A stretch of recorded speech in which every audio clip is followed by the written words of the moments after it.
और सुरक्षा के प्रति अरुचि, यानी कि देखिए गाड़ी चला रहे हैं अपन और अपन हेलमेट नहीं लगा रहे हैं तो सुरक्षा के लिए अपन क्या अरुचि रख रहे हैं, है ना।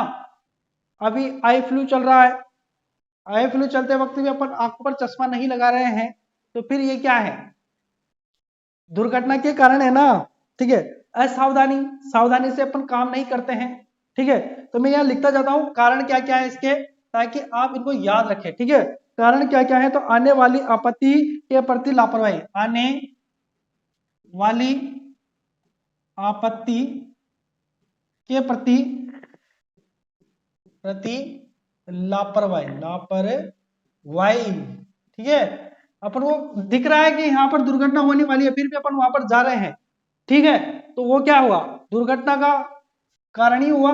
ठीक है, दूसरा जो है वह है अपना सुरक्षा के प्रति अरुचि, सुरक्षा के प्रति अरुचि, अरुचि। मान लीजिए कहीं पर धुआं धुआं है, जिस कमरे में आपको भेजा जा रहा है वहां पर धुआं धुआं है और आपको कह दिया गया है कि भाई साहब वहां कमरे में आपको जाना है, लेकिन आप ऑक्सीजन सिलेंडर लगा लीजिए, मास्क लगा लीजिए, फिर भी आप क्या कर रहे हो, नहीं हमें क्या जरूरत है ना। तो फिर आप बिना मास्क लगाए, बिना ऑक्सीजन सिलेंडर लिए और आप अंदर दाखिल हो जाते हो और वहां पर ऑक्सीजन की कमी होती है और फिर आप वहां पर ही आपकी सांसें फूलने लगती हैं और आप वहीं पर ही सलटने लग जाते हो।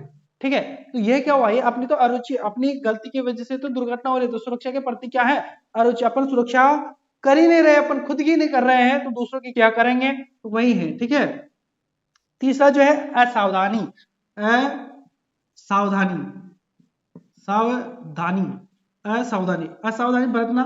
ठीक है, किसी भी काम में असावधानी बरतना, जैसे कि आप किसी पाइप को काट रहे हैं हेक्सा के द्वारा, काटते उस पर अपन क्या असावधानी रख रहे हैं, हाथ को कहीं पर भी लगा रहे हैं तो वो क्या है, काटते काटते अपने हाथ पे आ जाए, तो ये क्या हुआ। या ग्राइंडर चला रहे हैं, ग्राइंडर जो घिसने वाला आता है उसको चला रहे हैं, सावधानी नहीं रख रहे हैं, आंखों पर चश्मा नहीं लगा रखा फिर भी अपन घिस रहे हैं और उसमें क्या होती है, चिंगारियां निकलती है, उसकी ब्लेड टूट सकती है, कुछ भी हो सकता है, तो सावधानी नहीं रखेंगे तो दुर्घटना का कारण बनेगा। ठीक है, उचित सुरक्षा के तरीकों की जानकारी में कमी, है ना, उचित सुरक्षा के तरीकों में, उचित सुरक्षा के तरीकों की जानकारी का अभाव, है ना, जानकारी में कमी, उचित सुरक्षा के तरीकों में कमी या अभाव कह सकते हैं, यानी कि अपन को सुरक्षा के तरीके पता नहीं है ना, और उस काम को अपन कर रहे हैं। ठीक है, कहीं पर भी अपन जैसे कि हाइट पर काम करना हो और अपन को पता नहीं है कैसे सीट बेल्ट लगाया जाता है, ऊंचाई पर किस तरीके से काम किया जाता है, किस तरीके से वहां पर औजारों को पकड़ा जाता है, और अपन फिर भी काम करने जा रहे हैं तो वो क्या होगा, दुर्घटना का कारण बनेगा, खुद के लिए भी दुर्घटना है और नीचे जो काम करे उनके लिए भी दुर्घटना है। ठीक है, तो उचित सुरक्षा के तरीकों में कमी हो तो भी दुर्घटना का कारण होता है। कार्यस्थल का गंदा होना, देखिए कार्य स्थल का गंदा होना, गंदा का मतलब ये होता है कि जैसे कि ऑयल, वहां पर ऑयल गिरा, फर्श पर ऑयल गिरा और उस ऑयल को किसी ने हटाया नहीं तो कोई दूसरा व्यक्ति आएगा वो फिसल जाएगा, कमर टूट जाएगी उसकी। ठीक है, या नीचे कोई लकड़ी का, आपने कुछ लकड़ी का बुरा पड़ा हुआ है या लोहा काटा तो उसका बुरा पड़ा हुआ है या कीले पड़ी हुई है, ठीक है, या कोई भी पाइप वाइप पड़ा हुआ है और भाई साहब दूसरा आ रहा है अच्छी तरीके से और आते आते वो तो देख रहा है ऊपर और नीचे कीले हैं और नीचे पैरों में घुसी, दुर्घटना। ठीक है, तो दुर्घटना किसी भी तरीके से हो सकती है, फर्श गंदा है या ऑयल है तो ज्यादा ज्यादा वो धड़ाम से गिर जाएगा, ऑयल होगा तो गिरेगा ही, सही है ना। ठीक है, अब छठा देखिए यहाँ पर, बाकी आप सब समझदार हैं, सब समझते हैं, प्रकाश और हवा की कमी। देखिए प्रकाश और हवा की कमी,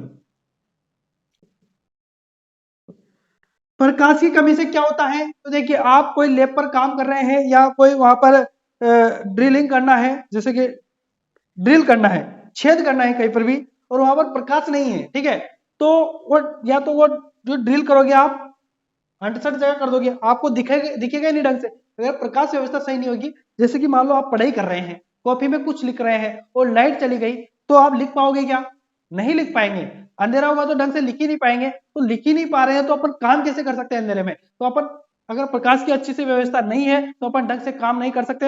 अगर ट्रॉली वहां पर कंपनियों में ट्रॉली होती है, धक्का देते हुए ले जा रहे हैं, आपको अगर सामने नहीं दिख रहा है तो आप जाने किसके उसको टक्कर दोगे। ठीक है, तो ये प्रकाश की कमी होने के कारण भी दुर्घटनाएं होती है, ये ध्यान रखना। हवा की कमी, हवा की कमी से क्या होता है, वहां पर दम घुटने लग जाता है। अगर ऑक्सीजन की मात्रा नहीं रहेगी काम करते जगह जहां पर आप काम करोगे तो पसीना आएगा, पसीना आता है तो फिर हवा की तो जरूरत पड़ेगी ना, तो हवा की जरूरत पड़ेगी, तो हवा की अगर कमी है तो दम घुटने लग जाएगा, तो यह भी दुर्घटना का कारण हो सकता है, वह बेहोश हो सकता है। ओजोर सातवां है औजारों का गलत प्रयोग, औजारों का गलत प्रयोग, गलत प्रयोग। जिस जगह जिस औजार की आवश्यकता होती है ना, उस जगह उसी औजार का काम में लेना चाहिए। ऐसा नहीं है कि अंटसंट औजार लगा रहे हैं, फिसल जाएगा, लग जाएगी। ठीक है, तो जिस जगह जिस औजार की आवश्यकता है उस जगह उसी औजार को काम में लो तो आपके लिए अच्छा रहेगा। ठीक है, आठवां जो है यहाँ पर वह है असुरक्षित परिस्थितियों में कार्य करना। आठवां है असुरक्षित परिस्थितियों में में कार्य करना। यानी कि देखिए, जहां पर सुरक्षित स्थान नहीं है वहां पर भी अपन काम करें। देखिए आपदाएं आती है ना, जहां पर देखिए अपने जवान है, बाढ़ आ गई, वहां तो चलो असुरक्षित जगह होती है, वहां पर तो काम करना ही पड़ेगा, जिससे तैसे करना ही पड़ेगा, है ना। लेकिन जहां पर आप कंपनी में काम कर रहे हो या कहीं पर भी आप खुद इलेक्ट्रिशियन हो और वहां पर अच्छी जगह नहीं है, मतलब जैसे कि ड्रम या टेबल आप जिस पर चढ़ रहे हो, जिस सीढ़ी पर आप चढ़ रहे हो वो अच्छे से टिक नहीं रही है, फिर भी आप जबरदस्ती करके उस पर चढ़ रहे हो तो वो फिसल जाएगी, गिर जाओगे, है ना, दांत टूट जाएंगे आपके। तो जहां पर सुरक्षित जगह हो, परिस्थिति ठीक हो, तो ये काम है। तो पानी गिर रहा है ऊपर से और आप लग रहे हो काम करने में, तो वो भी क्या हो सकता है, दुर्घटना का कारण बन सकता है। ठीक है, तो ये दुर्घटना के कारण है जो ये आप याद रखना। पहला है आने वाली आपत्ति के प्रति लापरवाही, दूसरा है सुरक्षा के प्रति अरुचि, तीसरा है असावधानी, चौथा है उचित सुरक्षा के तरीकों में कमी, पांचवा है कार्यस्थल का गंदा होना, छठा है प्रकाश और हवा की कमी, सातवां है औजारों का गलत प्रयोग, आठवां है असुरक्षित परिस्थितियों में कार्य करना। ठीक है, आई बात समझ में, आई बात समझ में। अब अपन लास्ट टॉपिक पर और चर्चा करेंगे, उसके बाद में अपन आज की क्लास को खत्म करेंगे। देखिए अगला जो टॉपिक है ना, अपन विद्युत झटके पर चर्चा करेंगे। देखिए दुर्घटना अपन ने पढ़ी है, दुर्घटना के कारण अपन ने पढ़े हैं, अब अपन पढ़ेंगे कि विद्युत दुर्घटना यानी कि विद्युत से कैसा दुर्घटना होता है, विद्युत से कौन सी दुर्घटनाएं होती है। विद्युत से विद्युत झटका लगता है, लगा कभी आपको, लगे 440 वोल्ट, है ना। तो देखिए यहाँ पर 440 वाट तो ठीक है, लेकिन विद्युत झटका लगने के कारण क्या है, विद्युत झटका कैसे लगता है, विद्युत झटका लगने के कारण। देखिए एक बात मैं बता दूं, अगर इलेक्ट्रिसिटी यानी कि वोल्टेज जो है ना, वोल्टेज अगर 90 वोल्टेज से ज्यादा है, ठीक है, वोल्टेज कितने वोल्टेज से ज्यादा हो, वोल्टेज 90 वोल्ट से अधिक हो तो आपको विद्युत झटका लगेगा। 90 वोल्ट से अधिक वोल्टेज हो तो आपको झटका लगेगा। आपने देखा होगा ट्रैक्टर की बैटरी हो, जीप की बैटरी हो, इन्वर्टर की बैटरी हो, बैटरी इन्वर्टर की बैटरी की बात करो, इन्वर्टर की तारों को मत पकड़ लेना, वहां करंट लगेगा, लेकिन इन्वर्टर की जो बैटरी होती है ना उसमें करंट नहीं आएगा। आपके मोबाइल की बैटरी भी करंट नहीं आएगा, है ना। ये इस तरीके से बैटरियां, है ना, एक नेगेटिव होता है एक पॉजिटिव होता है, दोनों खुटों को आप जो इलेक्ट्रोड है उनको आप छू सकते हैं, कोई करंट नहीं लगेगा। कारण क्या है कि इनमें 24 वोल्टेज होता है, और मैंने बोला है कि 90 वोल्टेज, है ना, 90 वोल्ट से अधिक वोल्ट होता है तभी करंट का झटका लगता है। करंट कैसा भी हो, एसी हो या डीसी हो, कोई लेना देना नहीं है, लेकिन 90 वोल्ट से अगर अधिक वोल्टेज होता है तो करंट का झटका महसूस होना शुरू हो जाता है और आपको करंट का झटका लग सकता है। जितना वोल्टेज ज्यादा बढ़ता जाएगा उतना घातक ही आपको करंट का झटका लगेगा और आपकी डेथ भी हो सकती है। ठीक है, तो ये ध्यान रखना, 90 वोल्ट से अधिक वोल्टेज को अपन को नहीं छूना है। ठीक है, हाँ, ये ध्यान रखना। ठीक है, अब देखिए ये तो वोल्टेज पर बात हुई, अब यहाँ पर करंट पर भी बात होती है। करंट पर, कितने करंट पर, ये तो वोल्टेज पर करंट कितना होना चाहिए। तो देखिए करंट और वोल्टेज दोनों चीजें अलग अलग है। वोल्टेज बल होता है, ये अपन करंट और वोल्टेज के बारे में जब अपन पढ़ेंगे ना तब डिटेल से पढ़ाऊंगा मैं आपको कि करंट और वोल्टेज में अंतर क्या है ना। मैंने पहले भी वीडियो डाल रखी है करंट और वोल्टेज के बारे में, अभी देखना हो तो वहां पर जाके आप देख सकते हो, कोई दिक्कत नहीं है ना। करंट और वोल्टेज, करंट क्या है तो देखिए करंट कितना करंट होना चाहिए तब अपन को करंट का झटका लगता है। तो देखिए अगर मैं 1000 मिली एम्पियर को मैं अगर सही से लिखूं, एम्पियर में लिखूं, कितना एम्पियर है ये ध्यान रखना है। यहाँ पर बहुत सारे बच्चे कंफ्यूजन में रहते हैं, ये क्या है। 1000 मिली एम्पियर का मतलब होता है 1 एम्पियर। कारण क्या है, मिली को अगर एम्पियर में बदलेंगे तो 1000 का भाग देंगे 1000 के अंदर, तो 1000 में 1000 का भाग दोगे तो क्या आ जाएगा, 1 आ जाएगा। तो यहाँ पर कितना हुआ, 1 एम्पियर हुआ। देखिए इन सभी में आपको 1000 का भाग देना है तो एम्पियर में बन जाएंगे। ये सभी किस में लिखी मैंने वैल्यू, मिली एम्पियर में लिखी है। इसको अगर आपको एम्पियर में बदलनी है तो 1000 का भाग दे दो। अगर देखिए 1000 में 1000 का भाग देंगे तो 1 आ जाएगा, यानी कि 1 एम्पियर है। ठीक है, 50 में भाग देंगे तो कितना आ जाएगा, अगर इसमें 1000 का भाग दूंगा तो कितना आ जाएगा, 0 से 0 कटेगा, 5 0.0 आ जाएगा, ये एम्पियर। ठीक है, यहाँ पर क्या आएगा 0.02 एम्पियर। ठीक है, समझ रहे हो, इस 0 से 0 कटेगी, ये लगेगा। आगे देखो यहां पर क्या होगा, तो 0.01 एम्पियर। यहां पर क्या होगा 0.005 एम्पियर, और यहां पर क्या होगा 0.001 एम्पियर। ये क्या लिखा मैंने, अगर आपको ऐसी दोनों वैल्यू दे सकता है आपको, है ना, तो यहाँ पर कंफ्यूजन नहीं होना है। यहाँ पर आपको 50 मिली एम्पियर दे सकता है, 20 मिली एम्पियर दे सकता है, और आपको डायरेक्ट ये वैल्यू भी दे सकता है एम्पियर में। इसमें मिली नहीं लिखा हुआ है क्योंकि मिली को अपन ने एम्पियर में बदल दिया है। ठीक है, देखिए अगर ये रहेगा तो आपको महसूस भी नहीं होगा। देखिए अगर इतना सा वोल्टेज है तो आपको अनुभव भी नहीं होगा, अनुभव भी नहीं, पता भी नहीं चलेगा कि इसमें इलेक्ट्रिसिटी है या नहीं है। इतना सा अगर एम्पियर हो, इतना सा अगर एम्पियर हो तो आपको पता भी नहीं चलेगा कि करंट है या नहीं है। 1 मिली एम्पियर पर कोई भी पता नहीं चलता क्योंकि 0.001 एम्पियर होता है, बहुत कम होता है। ठीक है, उसके बाद में थोड़ा बहुत बढ़ता है 5 मिली एम्पियर यानी कि 0.005 एम्पियर होता है। तो यहाँ पर आपको यह सुरक्षित है आपके लिए, सुरक्षित यानी कि देखिए महसूस हो जाए लेकिन सुरक्षित है, इस पे आपको कोई भी हानि नहीं पहुंचेगी, सुरक्षित करंट है, ये करंट पर कोई भी झटका नहीं लगेगा आपको। ठीक है, ये सुरक्षित है। इसके बाद में अनुभव होता है, इस पर क्या होता है, अनुभव होने लग जाता है कि इसके अंदर इलेक्ट्रिसिटी है, अनुभव होता है, ये ध्यान रखना।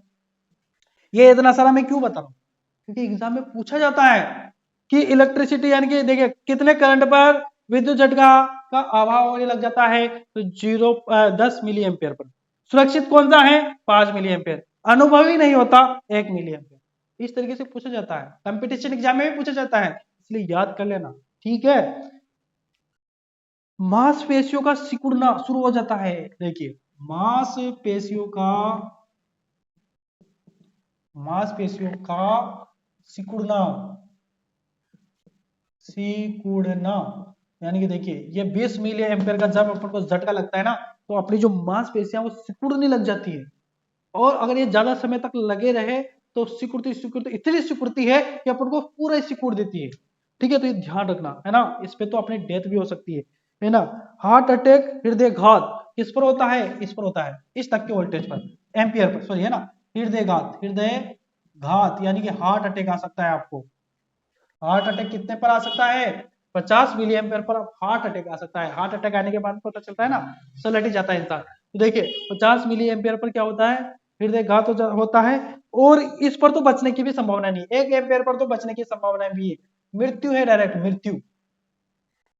यहां से ऊपर 50 मिली एम्पियर से 1000, 1 मिली एम्पियर, ये सभी क्या है, मृत्यु, मृत्यु है, मृत्यु। समझ रहे हो, देखिए 1 मिली एम्पियर पे आपको अनुभव नहीं होगा। ठीक है, आप छू सकते, कोई दिक्कत नहीं।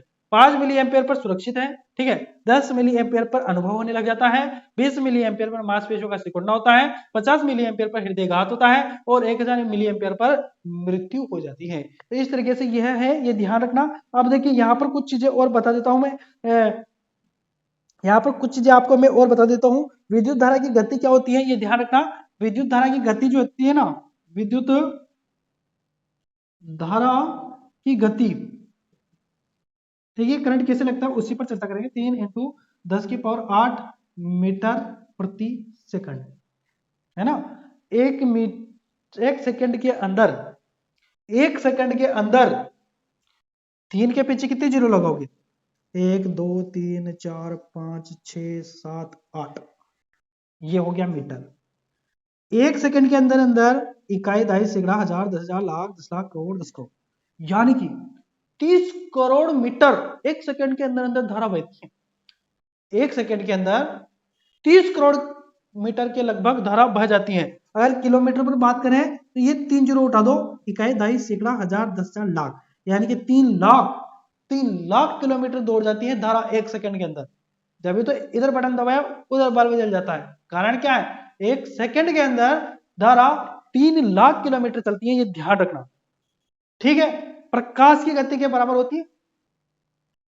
ठीक है, प्रकाश की गति से भी अधिक ही होती है, कम तो नहीं होती, क्योंकि प्रकाश में कुछ कारणवश उसकी गति कम हो जाती है, ये भी आप ध्यान रखना। देखिए हानि क्या होती है, शरीर पर हानि क्या होती है?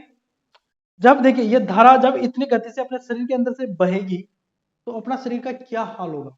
इसीलिए तो मृत्यु होती है अपने शरीर के अंदर से। धारा जब बहती है ना तो इतनी खतरनाक तरीके से बहती है, इतनी गति होती है इसकी, तो अपने शरीर को तो सल्टे देती है। इसलिए ध्यान रखना आप कि इसकी गति क्या होती है, 3 × 10⁸ होती है।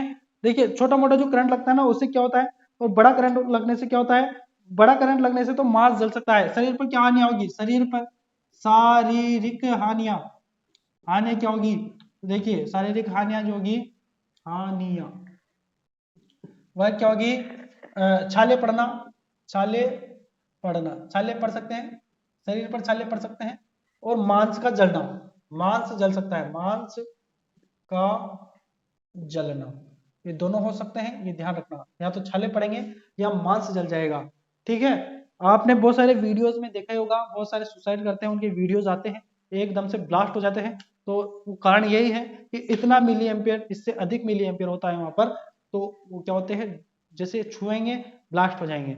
ठीक है, तो इस तरीके से आप याद रखना। आज के लिए अपन इतना ही पढ़ेंगे, आगे की क्लास में इससे आगे पढ़ने की अपन कोशिश करेंगे, अच्छी तरीके से पढ़ेंगे और आराम से पढ़ेंगे, कोई दिक्कत नहीं है, कहीं की अपनी जल्दबाजी नहीं है, और बेसिक तरीके से पढ़ेंगे। कुछ भी आपको पूछना है कमेंट में लिख देना, हम आपको बताने की कोशिश करेंगे, और बता देना कि कैसी लगी आपको क्लास अगर अच्छी लगी हो तो अपने मित्रों तक जरूर शेयर कर देना, कमेंट में कुछ अच्छा जरूर लिखना। ठीक है, चैनल पर नहीं हो तो चैनल को सब्सक्राइब कर लेना, और मिलेंगे नेक्स्ट वीडियो में, तब तक के लिए धन्यवाद, शुक्रिया।